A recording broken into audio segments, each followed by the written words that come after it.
Bonjour et bienvenue sur Nuage Magique pour une nouvelle vidéo à propos du mode navigation autopilote. A tout de suite.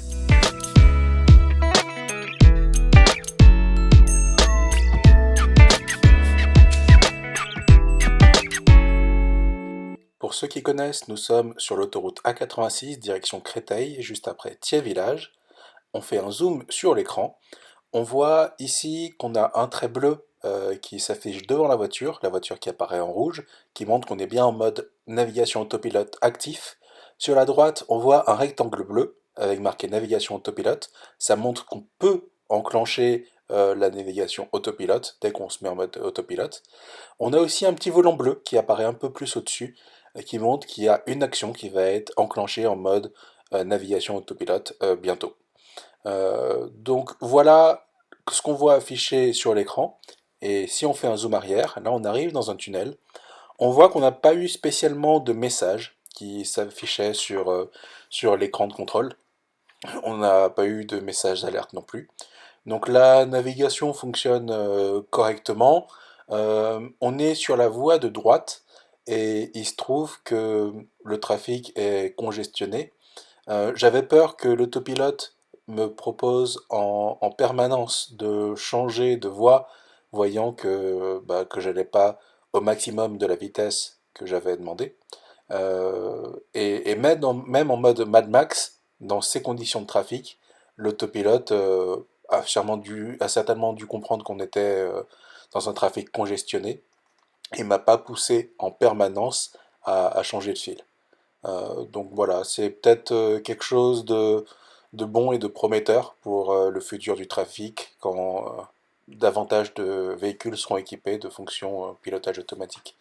On voit que la distance de sécurité est importante, alors je pense que je devais être réglé sur la position 3 au moment de la vidéo, et c'est plutôt sain de laisser de la place aux véhicules qui voudraient changer de direction.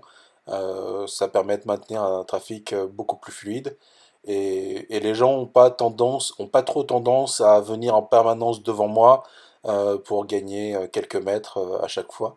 En tout cas, pas ce jour-là. Faudrait voir sur une condition de trafic vraiment arrêtée, à l'arrêt. Donc là, on sort du tunnel. Vous voyez un petit peu mieux l'écran. Alors je suis désolé, hein, l'écran, vous le verrez vraiment avec les moyens du bord. On rentre dans un nouveau tunnel assez court. Et il y a quelque chose d'assez intéressant que je veux vous montrer. Donc pour ça, ce qu'on va faire, c'est que on va faire un nouveau zoom au niveau de l'écran. Et là, vous allez voir ici, j'ai un message qui s'affiche qui dit que la navigation autopilote va s'enlever d'ici X mètres. Le X défile jusqu'à 0 mètres. Et là, voilà, la navigation s'est enlevée. Et on voit qu'on est de nouveau en mode autopilote simple parce qu'au lieu d'avoir une ligne droite, on a une ligne de part et d'autre de la voie et le véhicule le suit. Et donc le véhicule dit attention, on entre dans un tunnel non supporté par la fonction de navigation autopilote. Ça m'est arrivé plusieurs fois et je voulais faire cette vidéo pour vous montrer ce cas de figure. Et je pense qu'en fait, c'est dû au fait que là, juste à la sortie du tunnel, on a un embranchement, une sortie d'autoroute, donc qui va apparaître juste ici, à peu près. Et je pense que la fonction de navigation autopilote se désactive parce qu'elle n'a pas un signal peut-être GPS suffisant qui lui permettrait de tout bien coordonner. Et là, juste après que je sois sorti du tunnel, il réenclenche le mode navigation autopilote. Donc il n'y avait pas de travaux, il n'y avait pas de problème, pas d'accident. Et je pense que c'est vraiment lié au fait qu'on ait une sortie d'autoroute dans la zone de tunnel. Ce sera intéressant de voir si dans le futur ce comportement va rester. En tout cas, pour la conduite 100% autonome, il faudra que les véhicules soient capables de gérer ce genre de sortie. Et je pensais que Tesla ne se basait pas que sur le GPS. Donc voilà, moi ça m'intéresserait bien d'avoir un retour de ceux qui en savent plus à ce sujet. Voilà, à la prochaine, salut!